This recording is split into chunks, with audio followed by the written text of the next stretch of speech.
우리 읽은 말씀으로 하나님께서 2026년을 시작하면서 어떤 은혜를 우리에게 예비하고 계시는지 같이 말씀을 통해서 함께 살펴보도록 하겠습니다. 오늘 밤 우리가 금방 지나온 시간이 2025년의 마지막 날을 보냈죠. 네, 또한 동시에 새해 첫날을 맞이하는 자리에 모였습니다. 송구영신이라고 하는데요. 이 송구영신의 뜻이 옛것을 보내고 새것을 맞이한다, 이런 소망을 가지고 있습니다. 지나간 해에 아픔과 슬픔은 뒤로 하고 새해에는 기쁨과 성공, 웃음과 평안이 찾아오기를 바라는 마음을 담은 것이 송구영신이죠.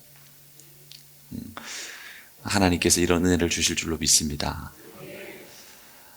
우리가 지금 읽었던 에레미야 애가서는요, 성경에서 가장 큰 슬픔과 또 가장 큰 은혜가 공존하는 책입니다. 예가라고 했는데 이름 그대로 슬픔의 노래, 통곡의 노래라는 뜻을 가지고 있습니다. 성경에서 가장 큰 슬픔과 통곡이 에가서에 등장하고 있는 것이지만, 그러나 우리가 읽은 에가서는 슬픔과 통곡으로만 끝나는 것이 아니라 이것에 이어서 회복과 소망으로 연결시켜 주시는 하나님이십니다. 에가서가 기록될 당시의 상황을 보면은 바벨론의 느부갓네살 왕이 30개월 동안 예루살렘 성을 포위하고 있었고요. 솔로몬이 지었던 영광스러운 성전은 불타서 흉측한 모습만이 남았습니다. 성은 피폐해질 대로 피폐해졌고, 당시 왕이었던 시드기야 왕은 도망가다가 붙잡혀 왔는데 사랑하는 자녀들이 죽는 것을 지켜봐야 됐고, 자신의 눈도 두 눈이 뽑혀야 되는 그런 안타깝고 어렵고 고통스러운 일을 경험할 수밖에 없었습니다. 많은 백성들은 바벨론의 포위 속에 포로로 끌려가고,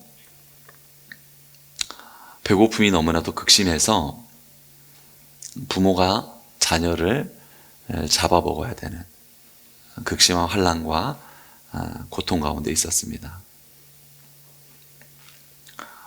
이것이 우리가 읽은 예가서의 배경인데요. 예레미야가 이렇게 처참히 무너진 예루살렘을 바라보면서 통곡하는 책이 우리가 읽은 에가서 말씀입니다. 그런데 에가서에서 깊은 고난과 어둠이 반복되고 있는 것을 볼 수가 있는데요. 3장 1절부터 20절까지의 말씀을 보면은 이렇게 말을 하고 있거든요. 같이 한번 읽어볼까요? 나는 여호와의 분노의 배로 말미암아 고난을 당했도다. 그가 나를 이끌어 어둠 안에서 걸어가게 하시고 비단에서 걸어가지 못하게 하셨으며, 내가 부르짖어 도움을 구하나 내 기도를 물리치시며 스스로 이르기를 나의 힘과 여호와께 대한 내 소망이 끊어졌다 하였도다. 이것이 예레미야의 상태였죠. 어둠의 한복판에 있었고 절망의 한복판에 있었습니다. 완전한 어둠과 절망 가운데 있게 되었었는데요. 그런데 이 절망과 어둠이 점철된 것 같은 시간이지만, 이 어둠의 시간에서 하나님께서는 어둠으로 끝내지 아니하시고 빛을 비춰주시는 것입니다. 하나님께서는 절망의 한복판에서 소망의 새로운 노래를 우리에게 부르게 하시는 하나님이십니다. 에가서 3장 21절 말씀을 보면 이렇게 말하고 있는데요. 이것을 내 마음에 담아두었더니 그것이 오히려 무엇이 되었다고 말합니까? 나의 소망이 되었다. 어둠과 절망의 한복판을 통과하고 있는데 이것을 마음에 담아두었더니 이것이 나의 소망이 되었다. 이렇게 이야기를 하고 있거든요. 예레미야가 무엇을 마음에 담아두었기에 그 절망과 어둠의 한복판에서 그의 마음에 소망의 노래와 소망의 빛이 비치게 되었는가. 22절 말씀이 이렇게 말하고 있습니다. 같이 읽어보겠습니다. 여호와의 인자와 긍휼이 무궁하심으로 우리가 진멸되지 아니함이니이다. 아멘. 내 마음에 담아둔 것이 있는데 하나님께서 내 마음 가운데 하나님의 인자를 담아두게 하시고 하나님의 긍휼을 담아두게 하셨더니 나에게 소망의 노래가 나오더라고 말하고 있는 것이죠. 너무나도 어둠이 깊고 절망이 깊은 시간이었는데 하나님께서는 어둠과 절망으로 가득 차게 한 것이 아니라 내 마음 가운데 하나님의 인애를 바라보게 하시고 하나님의 긍휼을 바라보게 하시더니 어두운 마음이 밝아졌더라. 이것을 말하고 있는 것입니다. 이 인자와 긍휼로 말미암아 우리 안에 소망이 싹트게 되었다라고 말하고 있는데요. 예레미야는 이 소망에 대해서 말하면서 우리에게 임하는 첫 번째 은혜가 어떤 은혜가 임하는가를 말하고 있습니다. 우리에게 임하는 첫 번째 은혜가 무엇이냐면은 우리가 진멸되지 아니함이다 라고 말하는 거예요. 진멸되지 아니함이다. 이 진멸이라는 뜻은 무엇이냐면 히브리어로 타맘이라는 단어인데요. 다하다, 끝나다, 소진되다 라는 뜻을 가지고 있어요. 그러니까 우리가 하나님 앞에서 진멸되지 않았다는 것은 무엇을 말하는 것이냐면은 우리가 완전히 소진되지 않았다는 뜻을 가지고 있고요. 우리가 완전히 끝나지 않았다는 뜻을 가지고 있는 것입니다. 여러분 2025년을 마무리하면서 우리에게 임하는 은혜가 무엇이냐면 우리에게 개인적인 시련들도 있었고요. 가정의 어려움이 있었고 직장에서 힘든 일들이 있었습니다. 그런데 감사한 것은 이 수많은 어려움 가운데서 우리가 진멸되지 않았다는 것입니다. 우리는 지금 이 자리에서 하나님께 예배하고 있고 하나님은 우리를 완전히 소진시키지도 않으셨고 완전히 끝내지도 않으셨습니다. 여러분 그게 감사한 거예요. 25년에 얼마나 많은 일들이 있었습니까?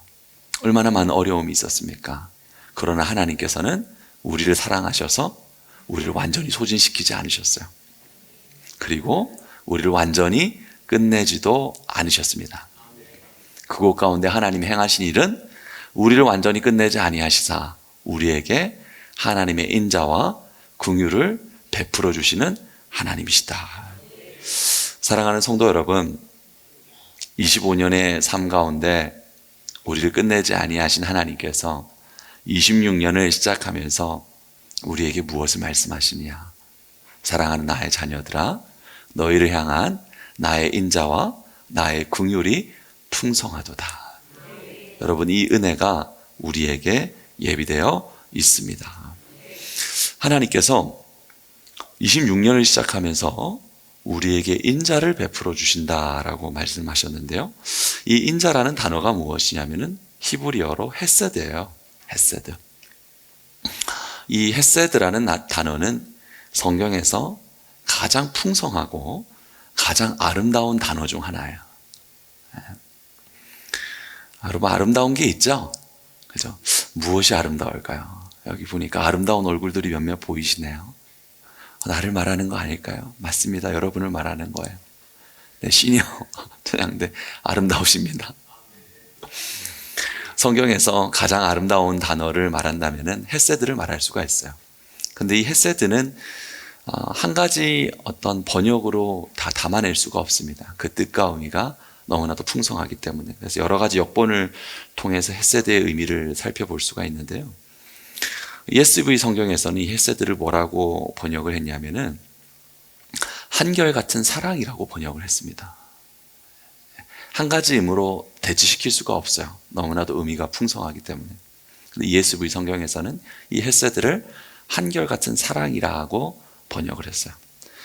KGB 번역에서는 뭐라고 했냐면 하나님의 뭐라고 표현했다 그랬죠? 인자하심이라고 번역을 했어요. NIV 성경에서는 이 헤세드를 뭐라고 번역했냐면 다함 없는 사랑이라고 번역을 했습니다. NASB에서는 이것을 하나님의 신실하심, 하나님의 변함 없으심이라고 번역을 했습니다. 그러니까 여러분, 하나님께서 우리에게 하나님의 헤세드를 부어주고 계시는데 그것은 무엇을 부어주시는 것을 말하는 것이냐면은 한결같은 사랑을 부어주시는 거예요. 아멘. 여러분, 하나님의 인애하심을 베풀어 주시는 것입니다. 그리고 다음 없는 사랑을 신실하고 변함없이 우리에게 베풀어 주시는 것입니다. 여러분, 이 사랑과 이 은혜는 우리가 어떤 사람이든지, 우리가 얼마나 부족하든지, 우리가 얼마나 연약하든지와 상관없이 신실하고 풍성하고 끊어지지 않게 부어지고 있습니다. 성경에서 헤세드의 모습을 가장 잘 보여주는 예가 무엇이냐면은 호세아서입니다. 호세아서를 보면은 남자 주인공이 호세아고 여자 주인공이 고멜이죠. 네. 호세아가 고멜과 결혼을 하거든요. 결혼을 하는데 여러분, 오늘날에 결혼이라는 것이 굉장히 의미가 많이 축소되어 있는데 결혼이라는 원래 의미는 언약이라는 뜻을 가지고 있어요. 그래서 신랑과 신부가 하나님 앞에, 하객 앞에서 약속을 하는 거예요. 서약을 하는 거죠. 한평생 한 사람의 아내가 되고 한평생 한 사람의 남편이 되어서 신실하게 살아갈 것을 약속하는 것이 결혼 언약인 것이죠. 그런데 지금은 그 의미 자체가 너무나도 축소되었고 사람들의 결혼식의 의미 자체도 잘 모르는 것이지만요. 호세아 선지자와 고멜이 결혼을 한 거예요. 결혼 언약을 한 거예요. 결혼 언약을 했으니까 서로 간에 어떻게 돼야 되죠? 충성스러워야겠죠. 신실해야겠죠. 우리 청년들 앞자리에 앉았는데 그런 짝을 만날 은혜가 있을 줄로 믿습니다. 그런데 호세아는 아내를 향한 신실함이 있었지만 고멜은 결혼에 대한 신실함이 없었어요. 호세아 2장 8절을 보면은 고멜이 어떻게 했는가를 말하고 있는데 같이 한번 읽어볼까요? 그들이 바알을 위하여 쓴 은과 금도 내가 그에게 더하여 준 것인 것을 그가 알지 못하도다. 여기서 이렇게 말하고 있죠. 바알을 위하여 쓴 은과 금도 누가 주었다고 말하고 있죠? 하나님이 줬다고 말하고 있어요. 하나님이 사랑했고 하나님이 폐물도 주었고 귀금속도 주었고 모든 것도 주었지만 고멜을 대변하는 이스라엘 백성은 그걸 누굴 위해 썼다고 말했습니까? 바알을 위해서 썼다고 말하고 있어요. 하나님은 신실하셨는데 고멜은 신실하지 못했습니다. 호세아 2장 13절에도 이렇게 말하고 있거든요. 같이 읽어보겠습니다. 그가 귀걸이와 폐물로 장식하고 그가 사랑하는 자를 따라가서 나를 잊어버리고. 여러분, 하나님을 잊어버렸다는 거예요. 하나님의 헤세드의 사랑으로 그를 신실하게 사랑했고 변함없이 사랑했고 한결같이 사랑했는데 그런데 이스라엘 백성은 하나님을 잊어버렸습니다.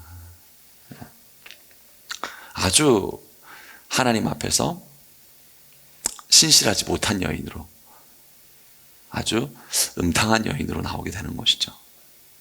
근데 율법을 보면은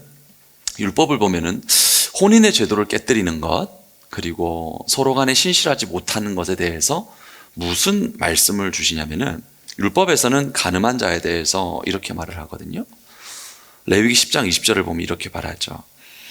누구든지 남의 아내와 간음하는 자, 곧 그의 이웃의 아내와 간음하는 자는 그 간부와 음부를 반드시 죽일지니라 그랬어요.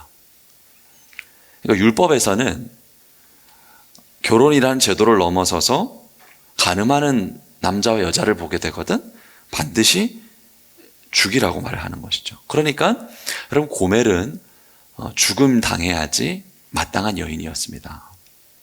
그런데 하나님께서는 이 음란하고 이 신실하지 못하고 이 불충한 여인에 대해서 무엇이라고 말씀하시냐면은 호세아 3장 1절을 보면은 이렇게 말하죠.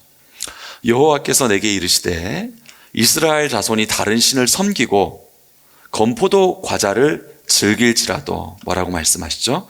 여호와가 그들을 사랑하나니 너는 가서 타인의 사랑을 받아 음녀가 된 그 여자를 어떻게 하라고요? 사랑하라 하시기로. 여러분 이게 헤세드예요. 이게 헤세드예요. 율법을 넘어서는 사랑이고 도저히 인간의 마음과 인간의 이해로 감히 측량할 수 없는 사랑입니다. 여호와가 그들을 사랑하시나니. 사랑하는 성도 여러분, 하나님께서 여러분을 이 사랑으로 사랑하십니다. 하나님께서 이 헤세드의 은혜를 여러분에게 부어주시는 것입니다. 여러분 지난 2025년의 삶을 돌아보면 어떻습니까?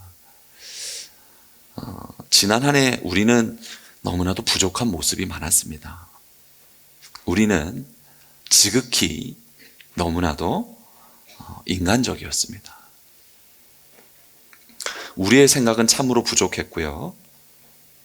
우리의 마음은 너무나도 작았고 협소했으며 죄된 마음이 많았고 이기적이었습니다. 우리의 믿음은 너무나도 작았고 우리의 연약한 모습은 이루 말할 수 없이 많은 삶이었습니다. 그런데 하나님께서는 우리의 생각대로 우리에게 갚으시지 아니하시고 우리의 행위대로 갚지 아니하셨습니다. 여러분 이것이 은혜예요.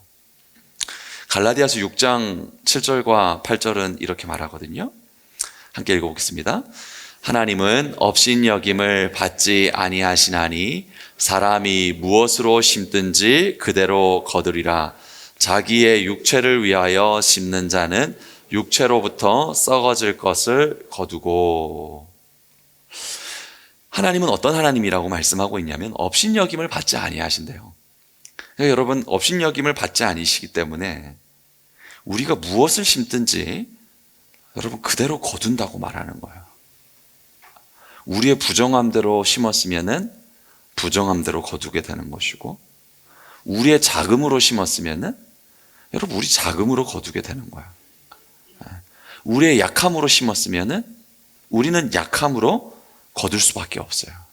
그래서 로마서 6장 23절은 그 결과에 대해서 무엇이라고 말하면 이렇게 말하거든요. 같이 읽어볼게요. 죄의 싹은 사망이라. 우리가 행한 대로 하나님께서 우리에게 갚으셨다면 우리는 어땠을까요? 우리는 진멸될 수밖에 없어요. 우리는 이 자리에 있을 수가 없습니다. 그런데 하나님께서는 우리에게 무엇을 베풀어 주신다고요? 헤세드를 베풀어 주신다. 말할 수 없는 은혜와 그분의 자비하심과 그분의 인자하심을 우리에게 베풀어 주시는 하나님이십니다. 시편 103편 10절은 이렇게 말하죠. 같이 읽어보겠습니다. 우리의 죄를 따라 우리를 처벌하지는 아니하시며 우리의 죄악을 따라 우리에게 그대로 갚지는 아니하셨으니 아멘. 여러분 이게 은혜예요. 우리가 행한 대로 갚지 아니하시고 우리의 죄를 따라 우리를 처벌하시지 아니하시는 하나님의 은혜가 우리에게 부어지고 있습니다. 에스라도 동일한 말을 하거든요. 에스라 9장 13절을 보면은 이렇게 말하죠. 같이 읽어보겠습니다. 우리 하나님이 우리 죄악보다 형벌을 가볍게 하시고 아멘. 하나님께서 우리의 실력 없는 것보다 여러분 더 잘 살게 하시는 거예요. 우리의 넘어지는 것보다 하나님의 일으켜 주심이 훨씬 더 큰 것입니다. 그래서 시편 103편 4절을 보면은 이렇게 말하죠. 같이 읽어볼게요. 내 생명을 파멸해서 속량하시고 인자와 긍휼로 간을 씌우시며.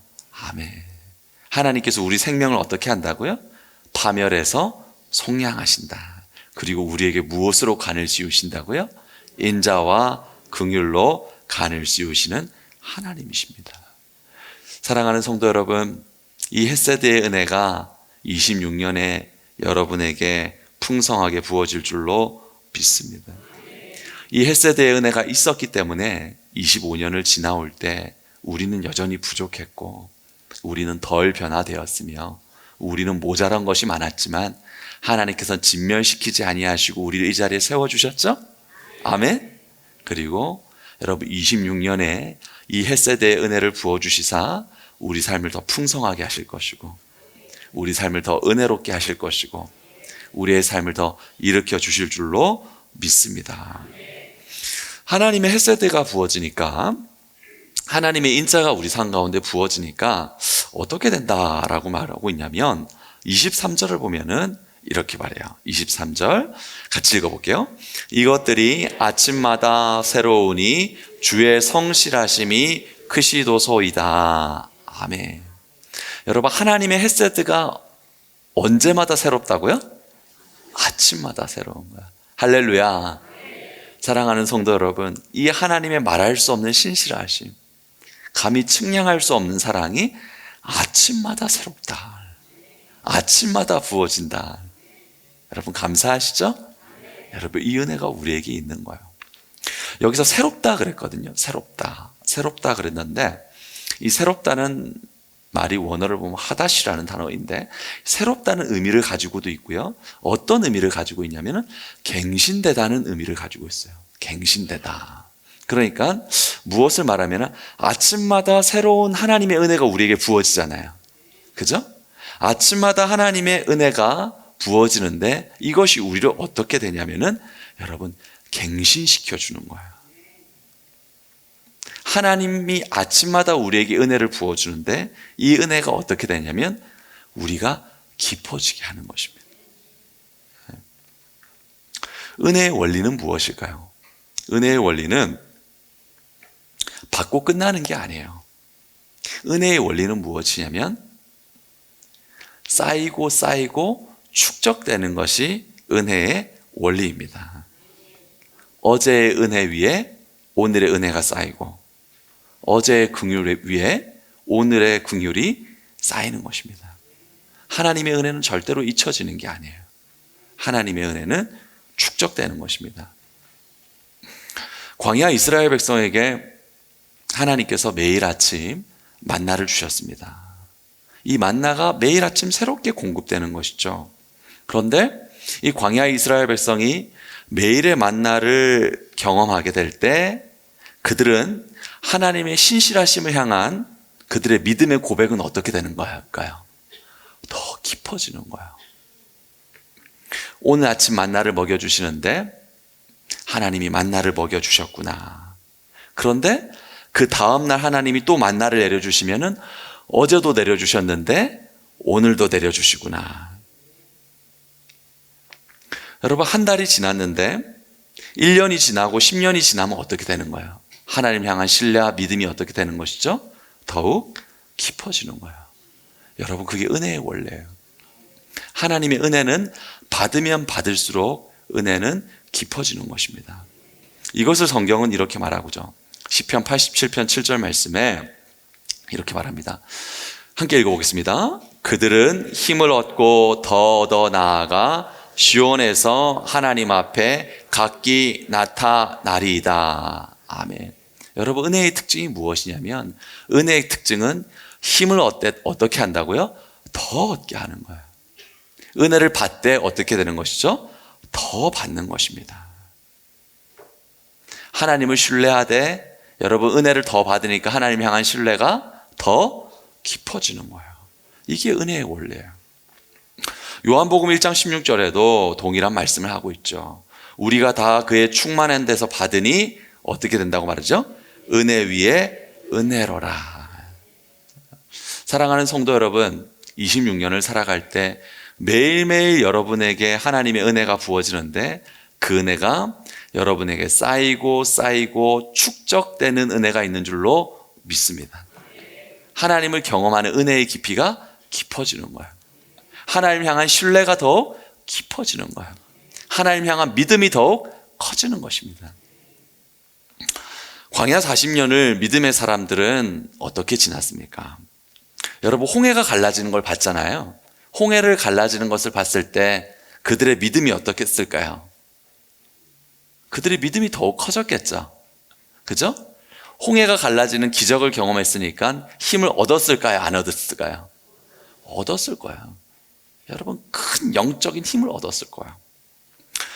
만나가 내리는 것을 보잖아요. 홍해가 갈라지는 것을 보았고 매일의 만나가 내리는 것을 경험하잖아요. 여러분, 힘을 얻어요, 못 얻어요? 더 얻는 거예요. 야, 홍해를 가르시는 하나님, 매일 만나를 내려주시구나. 여러분, 더 큰 믿음을 가지게 되는 것이죠. 반석에서 물이 터지는 것을 경험하게 돼요. 홍해가 갈라지는 것을 경험하고 만나가 내리는 것을 경험하고 반석에서 물이 터지는 것을 경험하게 되는 거예요. 여러분, 어때요? 영적인 힘이, 영적인 신뢰가 더욱 깊어지게 되겠죠. 아멘?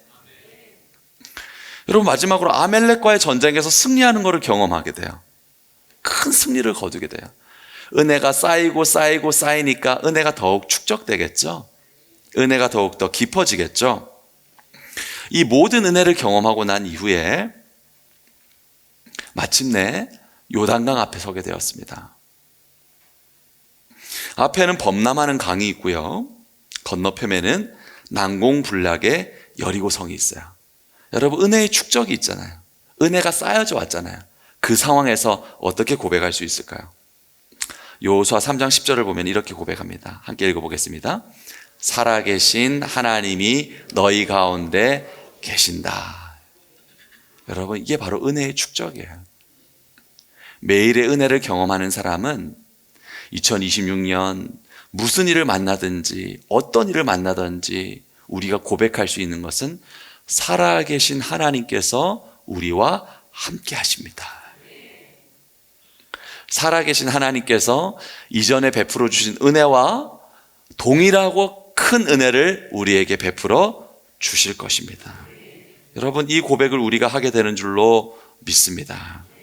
그렇기 때문에 오랜 믿음을 가진 성도들의 특징이 무엇인가? 은혜가 깊어요. 믿음이 깊어요. 영적인 힘이 더욱 커지는 거예요. 우리 성원교회가 이런 교회 될 줄로 믿습니다. 25년의 은혜가 쌓였고요, 26년에 아침마다 헤세드의 은혜가 쌓임으로 말미암아 우리가 매일 삶의 순간마다 고백할 수 있는 것은 무엇이냐면 살아계신 하나님이 우리와 함께 하십니다. 여러분의 고백대로 하나님의 능력을 경험하게 될 줄로 믿습니다. 하나님께서 이 헤세드의 은혜를 베풀어 주시면서 23절 말씀을 보면은 이렇게 말하고 있습니다. 헤세드의 은혜가 주의 성실하심이 어떻다라고 말하고 있죠? 크시도소이다. 하나님의 은혜가 우리에게 임할 때 참으로 크게 임할 것이다 라고 말하는 것이죠. 이 크시도소이다 라는 것이 히브리어로 라브라는 단어인데요, 이 라브라는 단어의 뜻은 무엇이냐면은 풍성하다, 넘친다, 충분하고도 부족함이 없다라는 의미를 가지고 있어요. 그러니까 하나님께서 우리에게 은혜를 베풀어 주시는데 하나님의 은혜가 우리에게 풍성하게 임하고 넘치도록 임하고 충분해서 부족함이 없다는 것을 말하는 거예요. 여러분, 이렇게 하나님 우리에게 은혜를 주시는 줄로 믿습니다. 요한복음 6장을 가보면은 오병이어의 사건이 나오는 것을 볼 수가 있는데요, 이 오병이어의 사건에서 볼 수 있는 것은 무엇이냐면은 거기서 있는 것은 보리떡 5개와 물고기 2마리에 불과하거든요. 근데 거기 현장에 있는 사람이 몇 명이라고 말하고 있냐면 요한복음 6장 10절을 보면은 이렇게 말해요. 같이 한번 읽어볼게요. 예수께서 이르시되 이 사람들로 안게하라 하시니 그곳에 잔디가 많은지라 사람들이 앉으니 수가 5,000명쯤 되었더라 그랬어요. 여러분, 이 현장에 5,000명의 사람이 있거든요. 그런데 5,000명의 사람이 있는데 가지고 있는 것은 물고기 2마리와 떡 5개밖에 없어요. 그런데 하나님의 은혜가 임하는데 하나님의 은혜가 크시도소이다 했잖아요. 하나님의 은혜가 크게 부어지고 있거든요. 하나님의 인자가 부어지고 있고 하나님의 헤세드가 부어지고 있는데 이 물고기 2마리와 떡 5개로 어떤 역사가 나타났다라고 말하고 있냐면 요한복음 6장 12절을 보면 이렇게 말하고 있어요. 여러분, 5,000명이 넘는 사람들이 어떻게 되었다고요? 배부르게 되었다. 하나님 은혜가 이렇게 큰 거예요. 하나님 헤세드가 매일 아침마다 우리에게 부어지는 은혜가 여러분 5,000명이 넘는 사람을 좋게 먹이고도 남음이 있을 만큼 크고도 풍성한 은혜가 우리에게 부어주고 있는 거예요. 이 오병이어의 사건을 기록하시면서 요한복음 6장 13절을 보니까 이렇게 말하죠. 이에 거두니 보리떡 5개로 먹고 남은 조각이 어떻게 해요? 12바구니에 찼더라.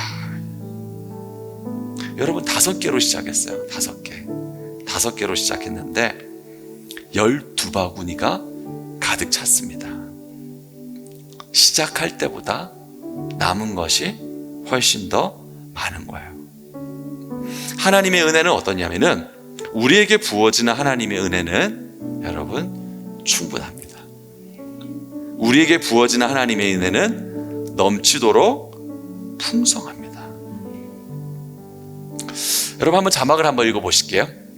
한번 맨 앞에 거 한번 읽어보겠습니다. 같이 한번 크게 한번 읽어볼게요. 여러분, 저한테 물어보셨잖아요. 목사님, 우리의 실패가 큽니까? 이렇게 물었잖아요. 제가 이렇게 대답 드릴게요. 여러분의 실패보다 하나님의 성실하심이 훨씬 더 큽니다. 여러분, 2번째 한번 읽어보세요.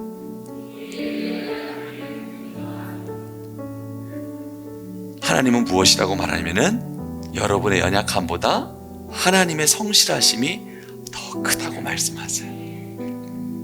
3번째도 한번 읽어보시겠습니까?